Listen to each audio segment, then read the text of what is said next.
Donc, derrière le miroir, une expression un peu curieuse peut-être au niveau d'Internet. Ça fait quelques années maintenant que je réfléchis et que le CESEP réfléchit à un problème, une question qui concerne la militance. La militance, les mouvements. Donc, on célèbre le centième anniversaire de la disparition de Jaurès.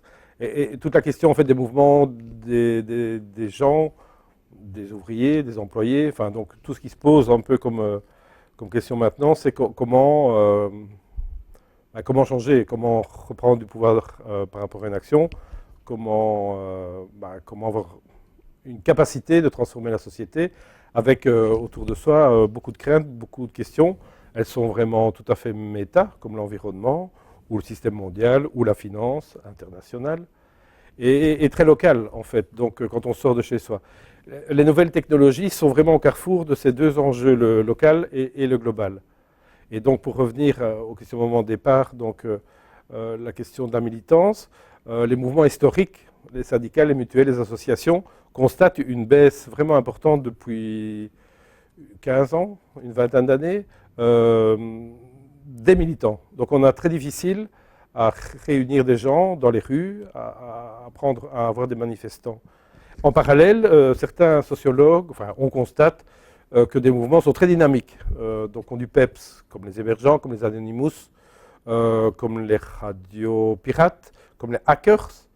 Et donc il y a une sorte d'interpellation d'un secteur, le secteur associatif, le secteur syndical, le secteur politique, les forces un peu vives sur leur capacité à mobiliser leurs propres adhérents, à les retenir ou en créer de nouveaux. Et parallèlement, s'ils ouvrent un peu la fenêtre, ils voient que d'autres fonctionnent avec beaucoup de dynamisme. Il y a toujours quelqu'un qui a un téléphone, il y a toujours quelqu'un qui a un ordinateur, et donc il y a eu un raccourci en disant, eh bien voilà, la révolution passe par Twitter, le printemps arabe. Grâce à Twitter, la démocratie viendra. C'est ce qu'on appelle un peu le syndrome de l'iPhone. Donc c'est un peu une perception brutale, où si on parachute des iPods ou des iPads sur la série deviendra démocratique. Ben non. Donc la technologie n'a pas vraiment pouvoir, elle n'a pas ce pouvoir-là. Mais en même temps, elle est un média très puissant. Et donc, moi je m'interroge depuis plusieurs années sur sa puissance et sur comment l'interpréter pour pouvoir la redécliner dans un secteur qui m'est cher, qui est le secteur associatif. Donc c'est une grammaire. Elle commence en 1994 avec le mouvement zapatiste au Mexique. Au Mexique, il y a un accord de libre-échange entre les États-Unis, le Canada et le Mexique. Actuellement, il y a un accord de libre-échange transatlantique. C'est un peu les mêmes phénomènes, donc peut-être qu'une nouvelle génération de militants vont surgir, du moins je l'espère. En 1994, Zapata trouve que ce n'est pas juste un petit peu de spolier le paysan, de lui prendre tout, de l'affamer pour nourrir ici et là un système capitaliste qui a fait ses preuves. Qui a quelques hoquets, mais qui a fait ses preuves. Et donc, il rentre en résistance et il crée le mouvement de libération. Et il prend des villes. Et donc, les Américains ne sont pas contents du tout. Les autorités mexicaines ne sont pas contents du tout. Et normalement, il n'a aucune chance. Et là, il y a un petit étudiant qui va créer un petit site internet qui va bypasser pour la première fois historiquement les réseaux mainstream d'information, c'est-à-dire la presse, le soir, la Libre, la dernière heure n'étant pas vraiment un journal, je ne le citerai pas, mais voilà. Et donc, pour la première fois historiquement, de notre côté, on s'aperçoit qu'il y a moyen de contourner la presse d'information. Donc, il y a un nouveau canal.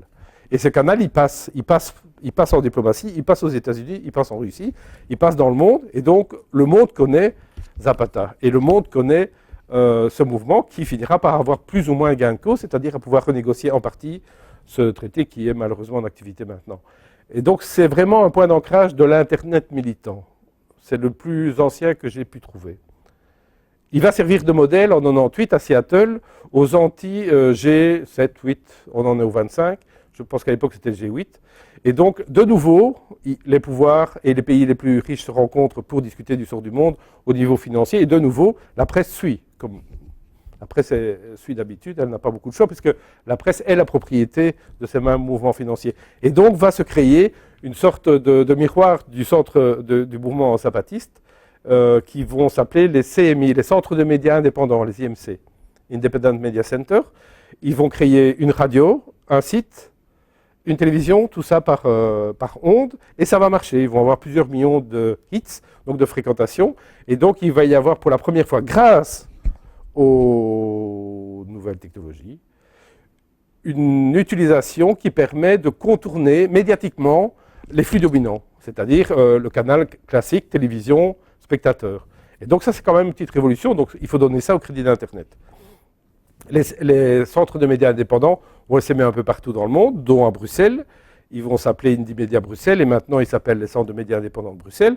Et donc c'est vraiment la représentation de la nouvelle militance. Donc de la nouvelle militance, de militants qui sortent un petit peu du système classique, du chaudron, du modèle des associations, des mutuelles, des syndicats et des politiques. Donc l'interrogation, c'est comment voir et comment interpréter ce modèle pour pouvoir le transposer dans un secteur qui ne demande qu'à être nourri, à nourrir d'un idéal qui est un idéal démocratique. Alors, comment faire? Il faut un petit peu analyser les qualités et les défauts du média, les qualités et les défauts ou les caractéristiques des gens qui les utilisent. Le média. Alors, pourquoi le média Internet est-il fascinant? En fait, c'est ontologique. Enfin, ontologique, c'est pas un gros mot, mais je veux dire,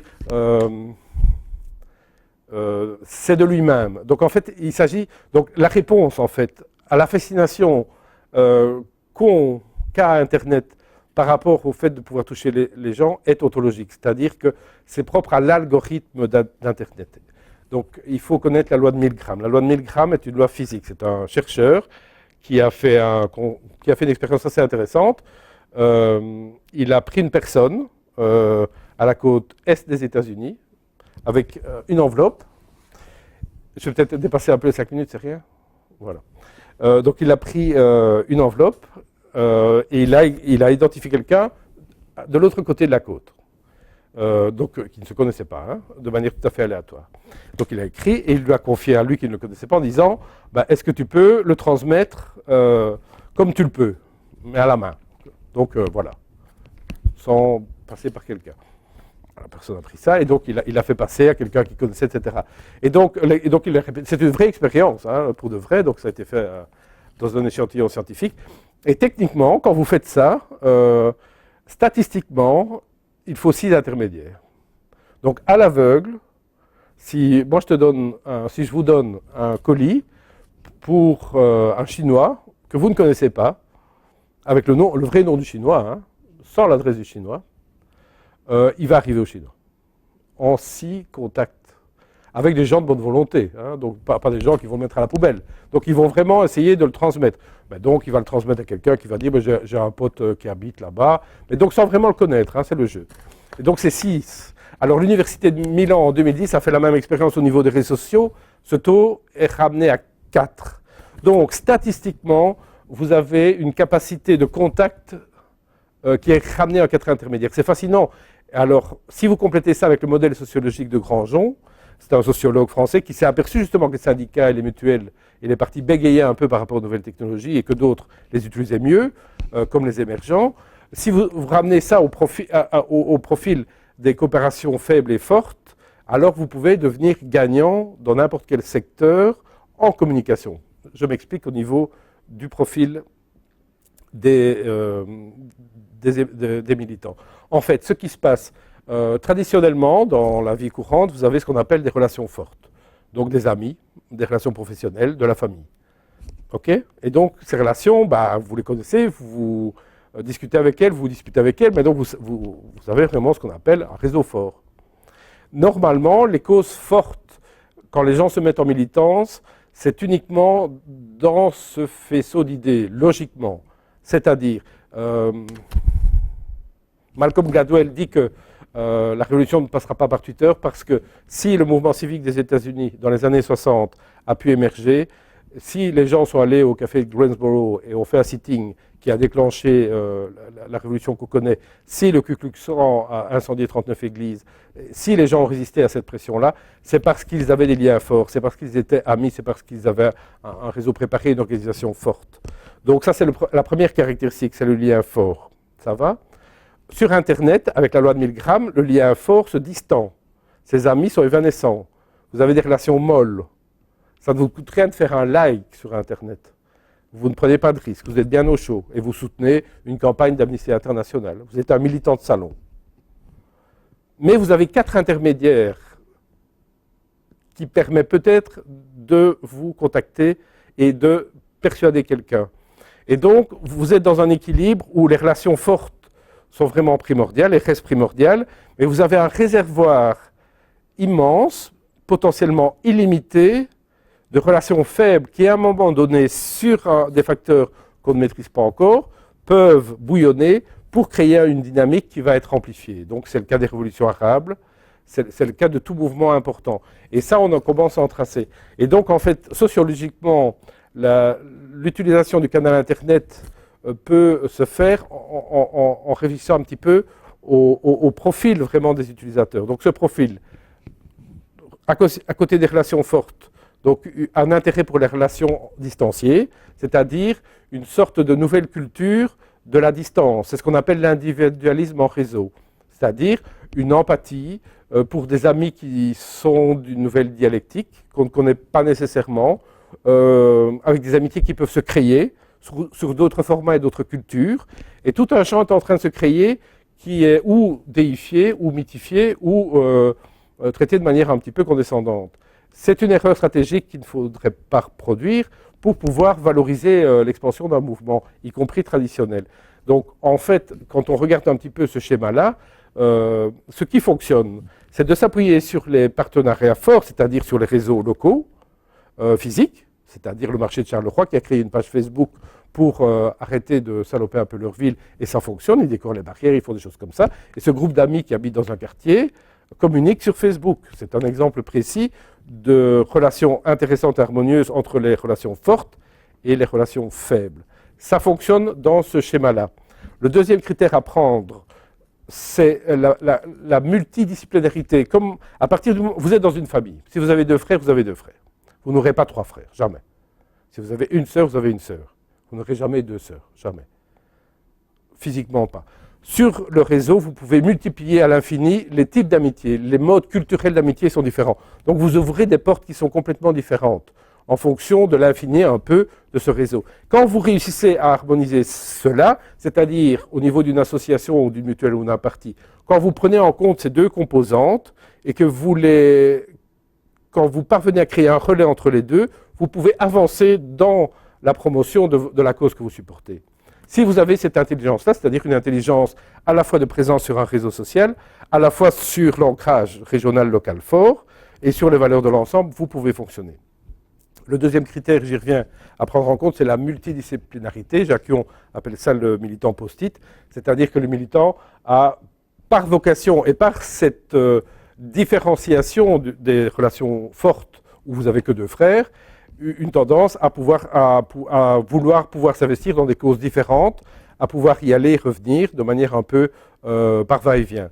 C'est-à-dire que Amnesty International, par exemple, constate qu'il y a des adhérents qui disparaissent tout d'un coup et puis qui reviennent. Donc, le canal Internet, le réseau médiatique permet de faire partie de groupes, de faire partie de forums, de faire partie de pages, pour citer Facebook, ou d'autres réseaux sociaux, de les regarder, de les avoir en veille, de s'endormir un peu dessus et puis de revenir. Ce qui n'est pas possible ou difficile dans la vie réelle. Et donc, c'est cette articulation-là qui est très intéressante à faire. Voilà un petit peu pour le schéma articulation entre militantisme et association. L'autre composante qu'on voit apparaître actuellement est une composante qui concerne Internet en lui-même, c'est-à-dire qu'Internet génère en lui-même, comme système médiatique, des défenseurs, des appétits et un rapport de pouvoir. Donc, les défenseurs, c'est ce qu'on appelle les défenseurs des libertés numériques. Les appétits, en fait, ce sont classiquement, Internet étant le canal de communication le plus usuel et étant le plus intégrant de l'ensemble des autres. Internet prend la télévision, la radio, le téléphone. Donc, ça devient un canal où on peut contrôler un peu la diffusion de l'ensemble des messages qu'on voudrait. Donc, ça suscite de gros appétits.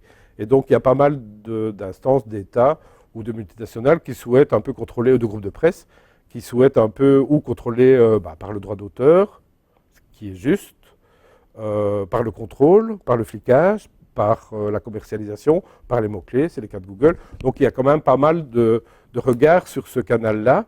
Et ce canal-là est devenu lui aussi l'enjeu en fait d'un militantisme. Et l'expression de la résistance par rapport à ça sont les hackers. Ce qu'on appelle les hackers, c'est-à-dire des gens qui imaginent Internet comme un monde libre, de transmission d'informations libre, et qui voient qu'il peut être ou marchandisé ou autocontrôlé. Et donc, ils apparaissent comme une nouvelle famille de militants à côté des déviateurs de médias qui sont nés avec les CMI, et en parallèle avec le secteur associatif, mutualiste, politique et syndical. C'est un peu la composante de l'ensemble des acteurs qui ont affaire avec Internet.